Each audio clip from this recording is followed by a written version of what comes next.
Assalamualaikum warahmatullahi wabarakatuh. Tak ada yang menyangka seorang pemuda sederhana dari Jawa Timur yang merantau jauh ke negeri orang hanya untuk bekerja sebagai petugas kebersihan.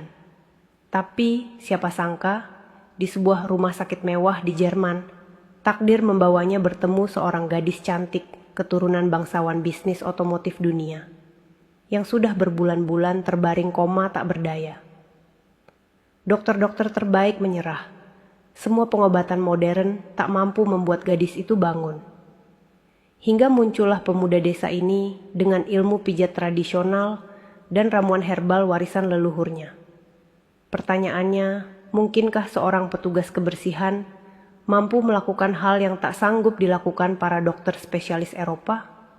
Sahabat cerita cinta, sebelum ceritanya dilanjut, tulis di kolom komentar. Dari mana sahabat menonton cerita ini? Yang like dan komen, semoga dilancarkan rezekinya, dimudahkan urusannya, disehatkan badannya, dan bagi yang punya hutang, semoga cepat dilunas hutangnya. Amin amin ya robbal alamin. Sekarang kita mulai ceritanya. Pemuda sederhana asal Jawa Timur datang ke Jerman dengan harapan mendapatkan pekerjaan yang bisa membantu perekonomian keluarganya di desa. Berbekal pendidikan seadanya dan niat kuat, ia akhirnya diterima bekerja sebagai petugas kebersihan di sebuah rumah sakit besar di kota Hamburg. Setiap hari, ia membersihkan lorong-lorong, kamar pasien, hingga ruang-ruang perawatan intensif. Meskipun pekerjaannya dianggap rendah oleh sebagian orang, Sabto selalu melakukannya dengan hati ikhlas. Ia percaya di setiap keringatnya terselip doa dan masa depan yang lebih baik.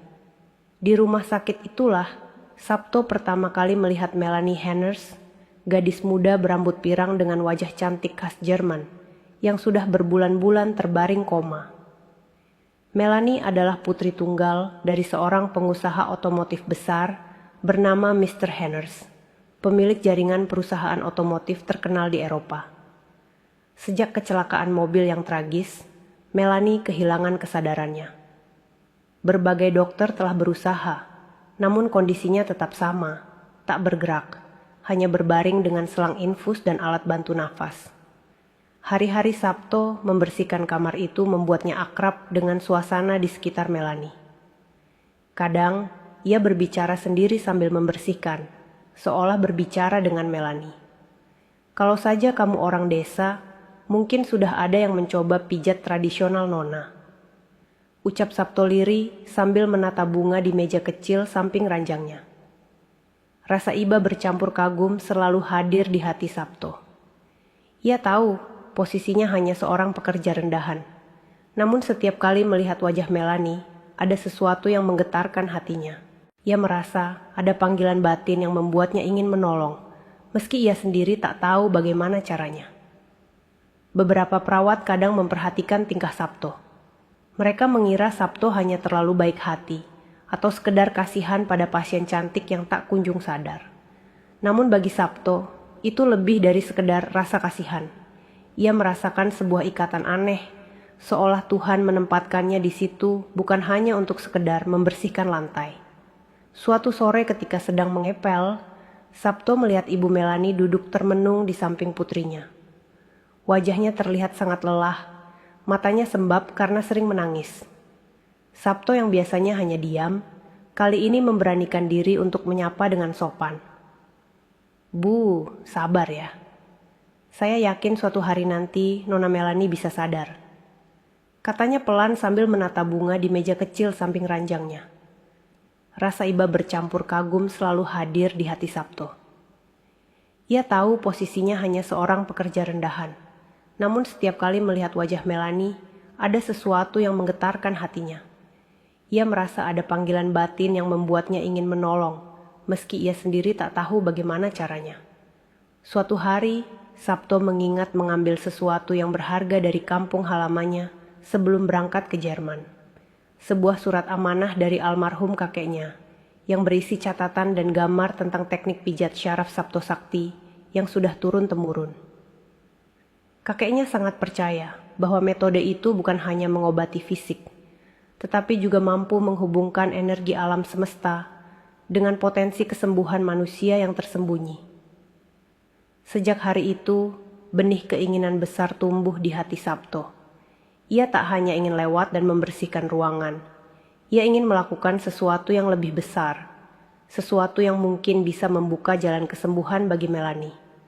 Ia tahu, bukan dokter, bukan perawat, tapi ia punya satu hal yang ia warisi dari keluarganya di desa. Ilmu pijat syaraf tradisional, yang dulu sering dipraktekkan oleh almarhum kakeknya. Di benak Sabto, tumbuh sebuah keyakinan bahwa barangkali lewat cara sederhana, itulah Tuhan akan membuka jalan kesembuhan bagi Melanie. Hari-hari Sabto di ruang sakit terus berjalan sama. Setiap pagi ia datang lebih awal, mengambil troli kebersihan, lalu berkeliling ruangan.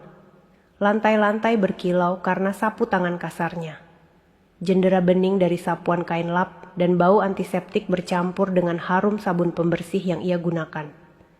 Namun di balik rutinitas itu, hatinya terus tertuju pada satu kamar, ruangan tempat Melanie Hanners terbaring koma. Sejak pertama kali melihat gadis itu, ada rasa iba yang sulit ia hilangkan. Ia sudah terbiasa dengan wajah pasien sakit, bahkan dengan kondisi kritis. Tetapi melihat seorang gadis muda yang cantik, hidupnya seolah berhenti di usia yang masih begitu muda, membuat hati Sabto teriris. Berbulan-bulan Melanie tidak bergerak, hanya menjadi tubuh rapuh yang ditopang oleh alat-alat medis. Suatu sore, setelah selesai membersihkan kamar pasien lain, Sabto sengaja memperlambat langkahnya saat melewati ruangan Melanie. Dari kaca jendela, ia melihat ibu Melanie duduk di kursi, menunduk sambil menggenggam sangan putrinya. Rambut pirang yang dulu mungkin selalu ditata rapi, kini tergerai kusut. Wajah cantik perempuan parubaya itu tampak lelah karena kurang tidur. Sabto berhenti, menatap sejenak, lalu menghela nafas panjang. Hatinya seperti berbisik, ini saatnya bicara. Kalau terus diam, aku hanya akan jadi penonton. Ia mengetuk pintu pelan. Permisi ibu, suaranya sopan, nyaris ragu. Ibu Melanie mengangkat kepala. Awalnya ada sedikit kerutan di dahinya. Mungkin heran kenapa seorang petugas kebersihan berani masuk tanpa dipanggil. Namun melihat tatapan tulus Sabto, ia tidak marah. Ada apa? Tanyanya singkat. Sabto menunduk, meremas tangannya sendiri, lagi mencoba mencari kata-kata yang tepat. Bu, maafkan saya kalau lancang. Saya tahu saya bukan siapa-siapa. Saya hanya pekerja kebersihan di sini. Tapi saya sudah lama memperhatikan Nona Melanie. Saya ikut merasa sedih melihat beliau terus terbaring seperti ini. Mata ibu Melanie memerah. Airnya hampir jatuh lagi. Ia hanya mengangguk pelan. Sabto melanjutkan dengan suara bergetar. Di desa saya, Jawa Tibur, ada cara tradisional, Bu. Pijatan saraf, khususnya di bagian perut. Dulu kakek saya sering menolong orang yang pingsan lama atau lumpuh sebagian. Saya pernah belajar sedikit. Saya tidak berani menjamin apa-apa, Bu. Tapi kalau ibu mengizinkan, saya ingin mencoba. Siapa tahu Tuhan memberikan jalan lewat cara sederhana ini. Ruangan hening sejenak. Hanya suara mesin monitor detak jantung Melanie yang berbunyi, piip, piip. Ibu Melanie memandang lama ke wajah Sabto. Dalam pikirannya, timbul keraguan besar. Bagaimana mungkin seorang petugas kebersihan bisa menolong sementara dokter terbaik sudah angkat tangan? Tetapi keraguan itu segera bercampur dengan rasa putus asa. Ia sudah mencoba segalanya. Menghabiskan begitu banyak biaya, mendatangkan dokter dari luar negeri, namun hasilnya nihil. Anakku, sudah terlalu lama begini. Gumamnya lirih hampir seperti berbicara pada dirinya sendiri. Kalau ada sedikit saja harapan, sebagai seorang ibu, aku harus mencobanya. Matanya lalu menatap Sabto dalam-dalam. Kau yakin bisa melakukannya dengan aman? Tanyanya pelan. Sabto menunduk dalam-dalam, suaranya penuh keyakinan. Insya Allah, Bu, saya akan sangat hati-hati. Tidak ada niat selain ingin menolong. Air mata jatuh di pipi ibu Melanie. Ia meraih tangan Sabto sebentar menggenggamnya erat. Baiklah Sabto, aku izinkan. Tapi tolong lakukan dengan hati-hati. Dan jangan ada yang tahu dulu, terutama ayah Melani. Dia orang yang keras kepala. Jika tahu ada petugas kebersihan menyentuh anaknya, mungkin dia akan marah. Jadi biarlah ini hanya antara kita bertiga. Sabto tertegun, dadanya sesak oleh rasa haru. Ia menunduk hormat, hampir tak bisa berkata-kata.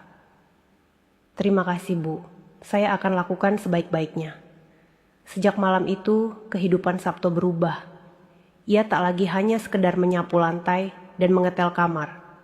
Ia kini memikul amanah besar, mencoba menjadi perantara kesembuhan bagi seorang gadis yang bahkan belum pernah membuka mata kepadanya. Untuk mempersiapkan, ia mengingat kembali semua yang diajarkan kakeknya dulu.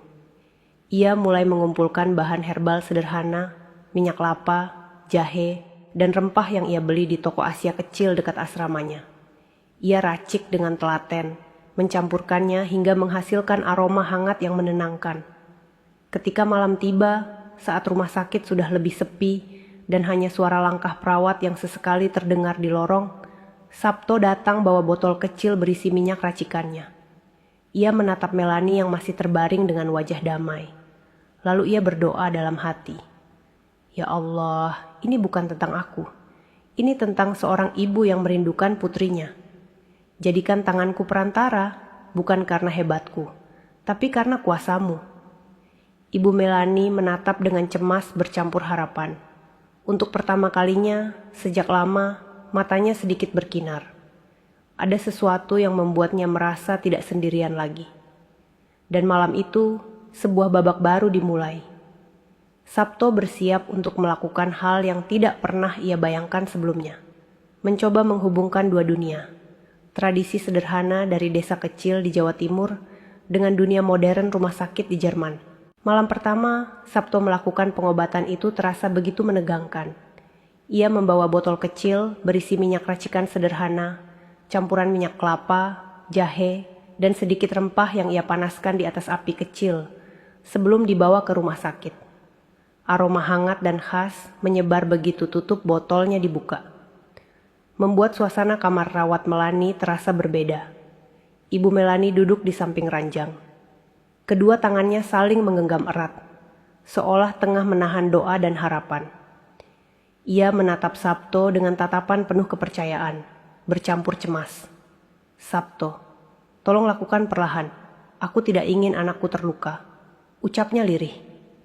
Sabto mengangguk mantap. Tenang Bu, saya akan berhati-hati. Ia mengoleskan sedikit minyak itu ke telapak tangannya, lalu mengusap perlahan ke bagian perut Melani. Bagian itu, menurut ajaran kakeknya, adalah pusat saraf tubuh.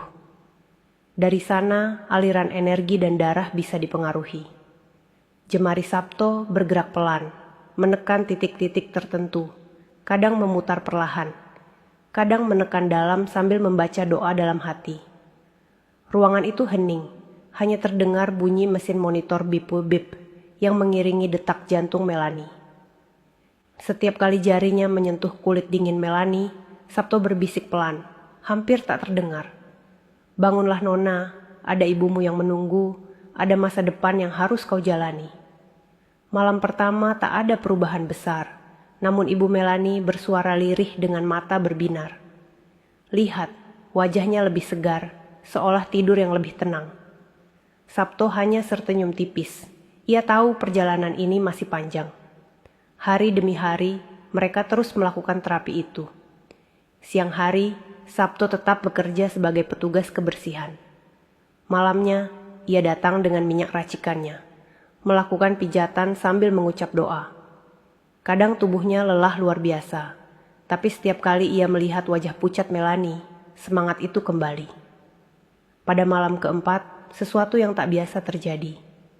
Saat Sabto menekan titik tertentu di bawah tulang rusuk, ia merasakan tubuh Melani sedikit bergetar.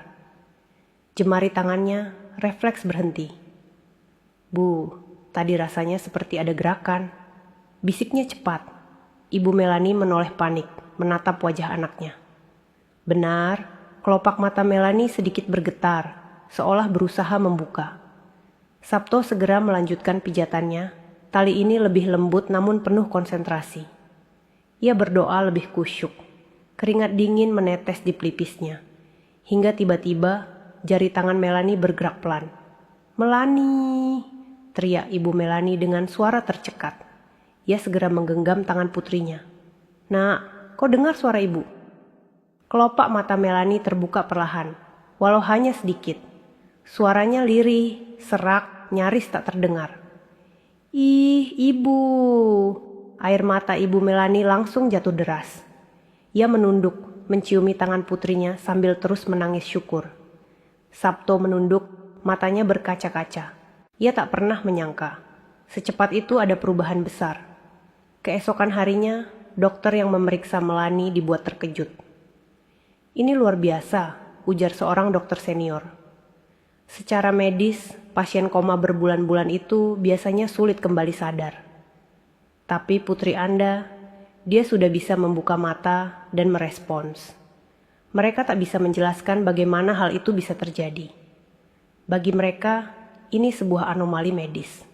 Namun bagi ibu Melanie, jawabannya jelas. Tuhan mengirim Sabto sebagai perantara." Hari-hari selanjutnya menjadi babak baru. Melanie memang sudah sadar, tapi tubuhnya masih sangat lemah. Ia hanya bisa berbaring, tak mampu menggerakkan kaki atau duduk sendiri. Namun, ia mulai bisa berbicara meskipun suaranya lirih dan patah-patah. Setiap kali Sabto masuk kamar, mata Melanie yang masih sayu menatapnya. Ada sesuatu dalam tatapan itu. Campuran heran, syukur, sekaligus agung. Ia tahu pria sederhana yang sering datang dengan minyak hangat itu telah melakukan sesuatu yang dokter tidak bisa. "Ibu, siapa dia?" tanya Melanie dengan suara serak suatu malam. Ibu Melanie tersenyum sambil mengusap rambut putrinya. "Dia orang baik, Nak. Namanya Sabto. Dia yang membantu membangunkanmu." Melanie menoleh pelan ke arah Sabto. Bibirnya yang pucat bergerak. Tersenyum-senyum samar. "Terima kasih." Sabto terdiam. Dadanya terasa penuh. Ia menunduk sopan. "Sama-sama, Nona. Saya hanya berusaha. Semua ini karena Tuhan." Sejak malam itu, hubungan mereka bertiga semakin erat.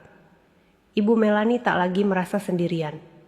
Melanie sendiri perlahan merasa memiliki harapan baru. Dan Sabto, ia menemukan arti hidup yang jauh lebih besar daripada sekedar pekerja kebersihan. Dan meskipun semua orang menyebutnya keajaiban, Sabto tahu perjalanan belum selesai. Ia masih harus terus memijat, meracik herbal, dan mendampingi Melanie hingga suatu hari, gadis itu benar-benar sembuh, berdiri, dan berjalan kembali. Kesadaran Melanie membawa suasana baru bagi keluarga Henners. Rumah sakit yang selama ini hanya dipenuhi tangis dan harapan kosong, kini berubah menjadi tempat penuh syukur. Para dokter sendiri mengakui bahwa kondisi Melanie adalah hal luar biasa. Mereka menyebutnya a medical miracle. Namun bagi sang ibu, hanya ada satu nama yang ia sebut berulang-ulang, Sabto. Mr. Henners, ayah Melanie, yang selama ini sibuk mengurus perusahaan otomotif raksasa miliknya, akhirnya datang lebih sering ke rumah sakit. Ketika pertama kali mendengar cerita dari istrinya, ia sulit percaya. "Petugas kebersihan," gumamnya dengan alis terangkat. Namun melihat anaknya membuka mata, berbicara lirih dan bahkan tersenyum, ia tak bisa lagi menyangkal. Suatu malam setelah jam kunjung berakhir, Mr. Henners memanggil Sabto ke ruang tunggu keluarga. Wajahnya serius, suara beratkah seorang pengusaha yang terbiasa memimpin ribuan karyawan. "Jadi, kau yang menolong anakku?" tanyanya langsung. Sabto menunduk dalam, tangannya meremas celana kerjanya yang lusuh. "Saya hanya berusaha, Tuan. Semua karena izin Tuhan. Saya bukan siapa-siapa." Mr. Henners menatapnya lama, seakan menilai ketulusan pemuda desa itu. Lalu perlahan ia mengangguk. "Aku tidak tahu harus berkata apa. Kau telah melakukan hal yang dokter terbaik pun tidak mampu. Untuk itu, aku berhutang besar padamu." Beberapa hari kemudian, sebuah keputusan mengejutkan diumumkan. Keluarga Henners resmi mengangkat Sabto sebagai manajer di salah satu cabang perusahaan otomotif mereka di Hamburg. Bukan posisi kecil, tapi jabatan bergengsi yang biasanya hanya diberikan kepada orang dengan gelar tinggi. Ketika kabar itu disampaikan, Sabto sempat menolak dengan gugup. "Tuhan, saya ini hanya orang desa. Pendidikan saya tak tinggi. Bagaimana mungkin saya mengurus perusahaan sebesar itu?" Namun Mr. Henners menepuk bahunya dengan tegas.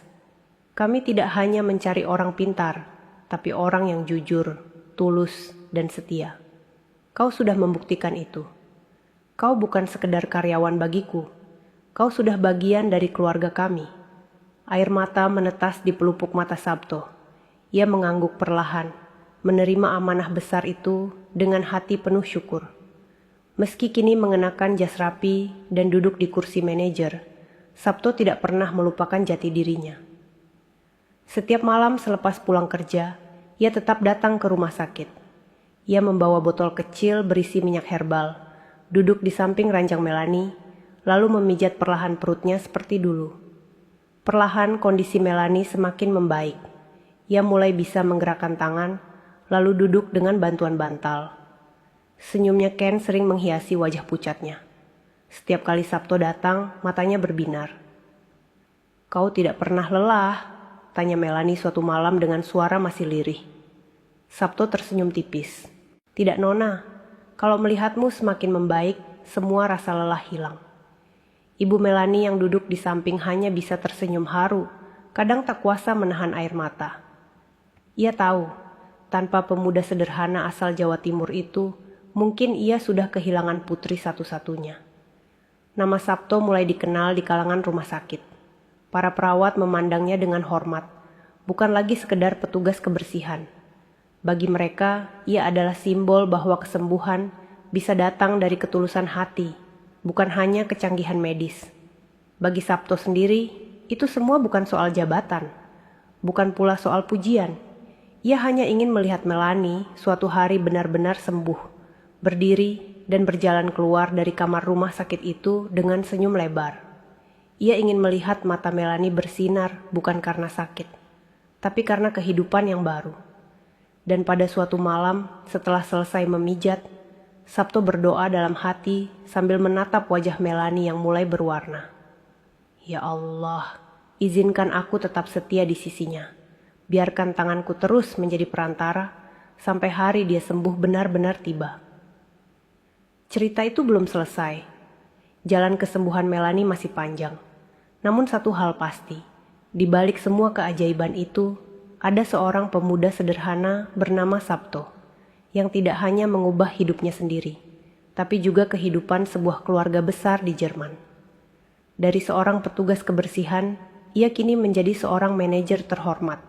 Dan lebih dari itu, ia menjadi harapan yang nyata bagi seorang gadis bernama Melanie Henners. Sahabat cerita cinta, dari kisah ini kita belajar bahwa ketulusan dan doa bisa menjadi kunci kesembuhan, yang bahkan tidak bisa dijelaskan dengan ilmu kedokteran modern. Jangan pernah meremehkan pekerjaan kecil, karena di balik kesederhanaan bisa tersimpan kekuatan besar yang mampu mengubah hidup seseorang. Sabto hanyalah seorang petugas kebersihan, tapi hatinya yang tulus membuat Tuhan memilihnya menjadi jalan kesembuhan bagi Melanie. Dan dari situlah kita bisa mengambil pesan moral.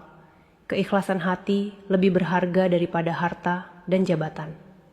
Teman-teman, terima kasih sudah menonton kisah ini sampai akhir. Jangan lupa dukung terus channel ini dengan cara like dan share ke teman-teman kalian, agar semakin banyak orang yang terinspirasi.